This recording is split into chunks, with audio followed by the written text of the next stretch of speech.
Hello and welcome, traveler. My name is Ruski. I reckon you want to know what happened in Resident Evil 0. Well, I will tell you. We have a young woman tasked with investigating the mysterious murders in the Arklay Mountains, along with the other members of the Bravo team. Her team enters the Arklay Mountain area at night precisely 2 hours after some old lady is staring off into the distance in the direction of some random train.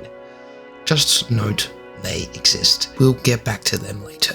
Bravo team's transportation, a helicopter, for whatever reason malfunctions. Must have been the peanut butter in the system. Bravo team crash lands somewhere in the Arklay Mountains. A brave volunteer stays behind, Kevin Dewey, to repair the helicopter. Our brave adventurers explore the area to find a wrecked military police vehicle. The drivers were found dead, but the prisoner was missing. The prisoner was named Billy Cohen. Judging by the scene, the experts assumed that it was the prisoner that killed his captors and ran. Captain Enrico Marini decides that the team must locate this Billy Cohen and bring him in. In Rebecca's search, she, with her intuition, locates a mysterious train. A train? Exactly. Anyway, the train is called the Ecliptic Express, and for currently unknown reasons, the train rests. Rebecca approaches the sleeping behemoth and enters the carriage. Chambers discovers a dingy, dimly lit room with rubbish about. She notices that the seats within the carriage are stained with blood.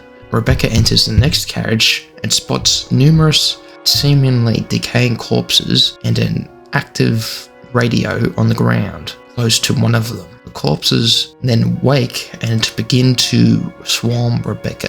Rebecca enters the next carriage and finds the window on her right was shattered by something. Glass lay strewn across a small round table amongst other rubbish. Rebecca notes the downpour outside. She continues on and enters one of the bedrooms in the carriage and discovers a corpse, not too dissimilar to what she just faced, just simply belly down laying on the bed, and she discovers notes seemingly left by the corpse when it was alive, still human. It reads, "Passenger's Diary, July 14th. Orders from the boss today. Looks like we're in charge of investigating the remains of Arklay Mountains Laboratory. We're moving 2 groups. The initial group is assigned to start checking what's left of the abandoned experiment. July 16th. Unfortunately, the test production of BOW Type 139 had to be suspended because of the investigation. It's the same type Y139. There's still so much we don't know about the responses to the Prostacean T virus. There's a lot of interesting research left. Depending on the species and nurturing conditions, only minute doses of the T bring about remarkable changes in solidity, size, and multiplication of toxins and brain development. If these effects are controlled, a powerful weapon would be produced, but the sudden development of shell results in corresponding fragility. Certain areas becoming exceedingly weak. Problematically, one of these areas is the head carapace. This lab we are going to. Were they pursuing the same research? It would certainly help to find data and samples that would help us in our research. June 19th. The day is finally approaching. I am more anxious. The Raccoon City newspapers and TV stations are full of reports about bizarre murders in the suburbs. It can't be the virus, can it? If it is, no, I can't think of that right now. I have to concentrate on the investigation and make sure it goes smoothly. Investigation orders. 8 miles north of Raccoon City, in the Arklay Mountains, lies our company's management training facility. It was shut down years ago. Now we are conducting a preliminary study into the reopening of facilities. First investigation unit is ready on site and opening the investigation. I want your team to provide support. The following orders are: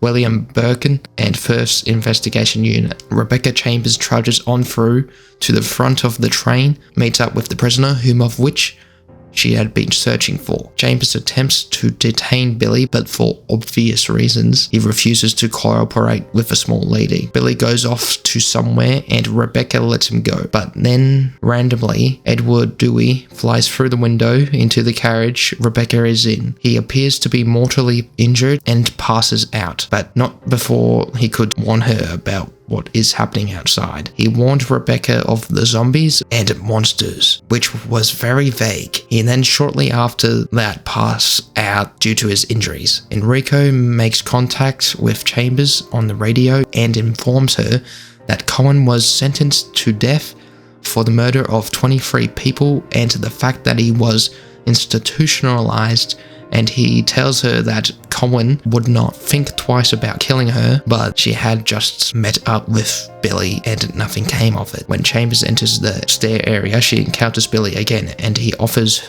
to partner up. Chambers, already on edge, starts at him aggressively but composed at the same time, and when she is asked for her name, she tells him but insists Billy to call her Officer Chambers, a demand he refuses by simply calling her Rebecca. Notice 2 supervisors. When closing the dining car, supervisors are asked to switch off the automatic doors. After ensuring all staff have vacated the car, the main automatic door power switch is located on the roof of the 5th car. Inspections will take place when the train is garaged. After inspections are complete, use the ladder at the rear of the dining car. Umbrella Corporation Maintenance Department. Rebecca enters the upper area of the train and encounters a man in a dining room. He transforms into a mass of leeches. Cohen saves her from it. This creates some sort of bond between the two. The train bursts into life once more. It chugs along towards its destination. The ones that caused the train to once more move was the Umbrella Security Service Delta team. They were given orders by Albert Wesker and William Birkin to acquire the train so they could investigate what happened on the train. As it goes, it picks up speed. It goes so fast that it feels like it could derail at any moment. Realizing this, Cohen and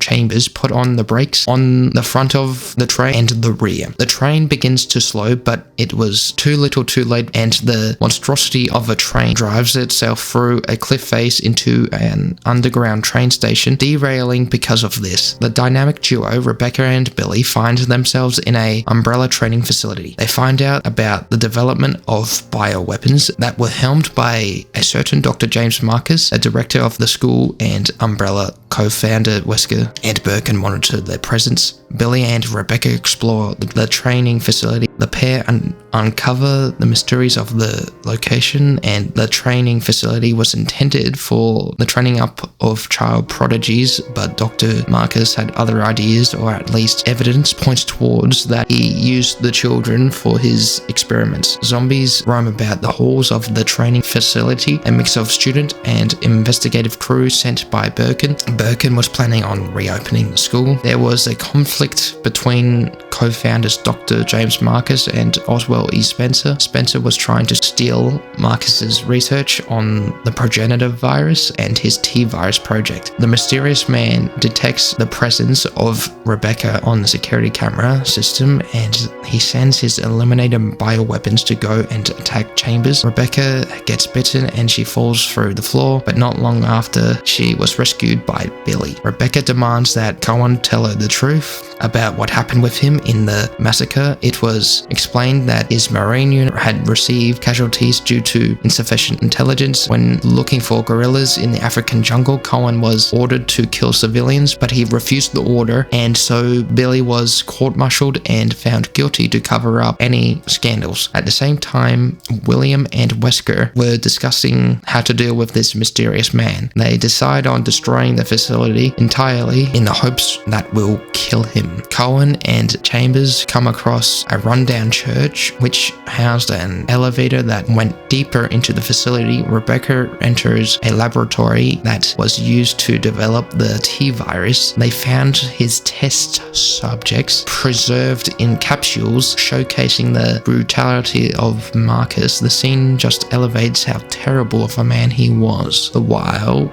Billy is further down, investigating Marcus's study, discovering a image of Marcus when he was younger. He looks exactly like the mysterious man. Billy thinks the mysterious man must be Marcus's son or grandson. Cohen and Chambers locate an underground cable car, but the pair gets attacked by the illuminated bioweapons. In the midst of the fight, Billy falls off the car into the underground stream. Continuing on her own, Rebecca makes her way towards the chemical plant located down the hill from the training facility. Signs point towards an attack on the facility by the mysterious man. Rebecca gets to Nest, where Birkin does his research. Chambers runs into Enrico, who got there through the Arclay Laboratory subway tunnel. Enrico wants to find the other team members of Bravo team and for Rebecca to come with him, but Chambers refuses to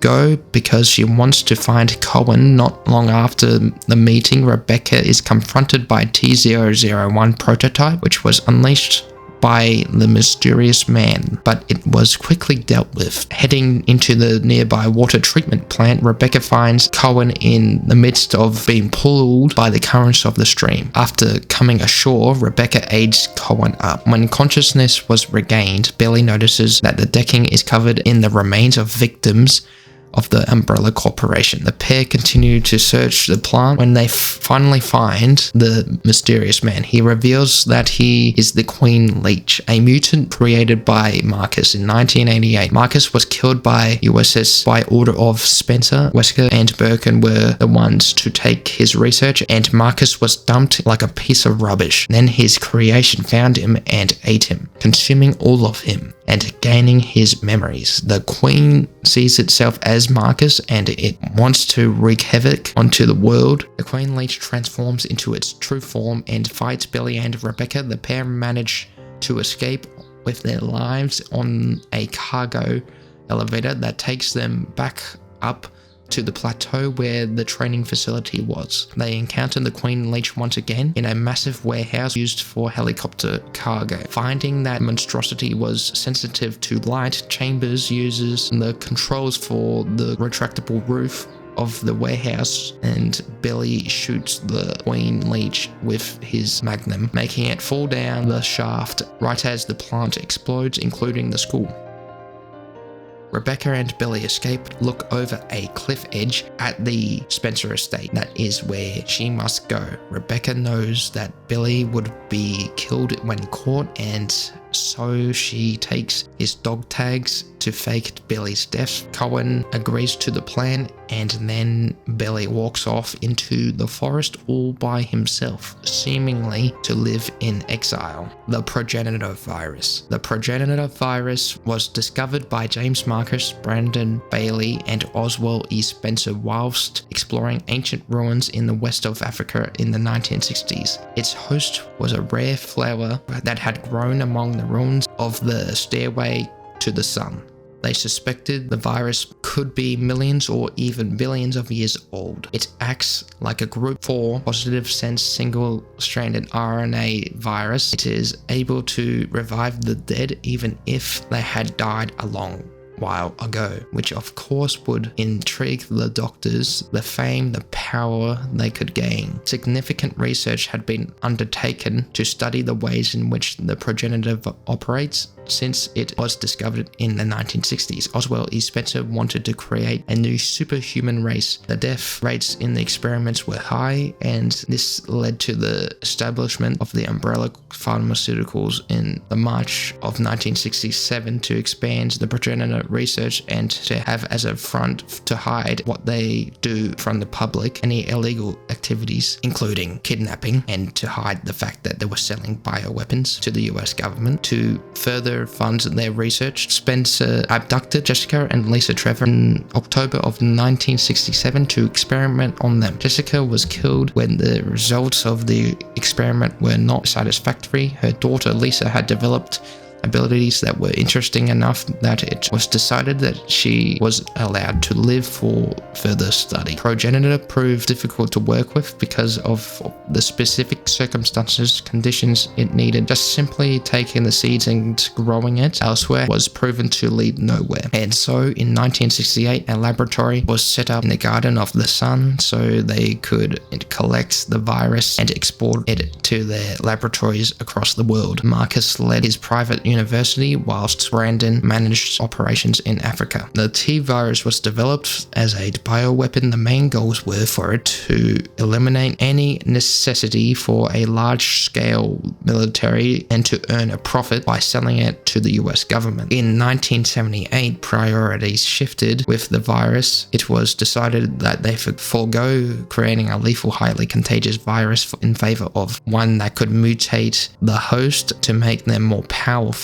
while still being alive, but at the cost of brain damage and organ failures. In 1981, it was discovered that about 10% of any population was naturally immune or asymptomatic, and so it was decided that they find a way to make that percentage zero. By finding a way to improve the virus against targets like those, the Arclay lab team developed bioweapons such as the web spinner and the chimera-like creature, the Hunter Alpha, in the mid-1980s. The project shifted once again to create intelligent bioweapons like Mr. X. Umbrella Corporation. Umbrella was established to cover up the legal activities of Oswald E. Spencer, Brandon Bailey, and James Marcus. Umbrella was a multinational conglomerate. The main goal of the Umbrella Corporation was to fund the Wesker Project. The project was to create a new race of highly educated superhumans. Oswald E. Spencer wanted to become a god. The project was not fully realized with the loss of most of their candidates in 1998 and their later deaths. The Umbrella Corporation had fallen by 2003 following a legal battle with the government. They found Umbrella liable for the Raccoon City destruction incident. This bankrupted Umbrella, causing them and everything associated to close forever over the next year. All of it was so controversial that rivals did not want to buy them out of fear of associating their brand with Umbrella, although some did buy some of their subsidiaries. That's all I'll tell you today, traveler. Come back another day if you'd like to know what happened in Resident Evil.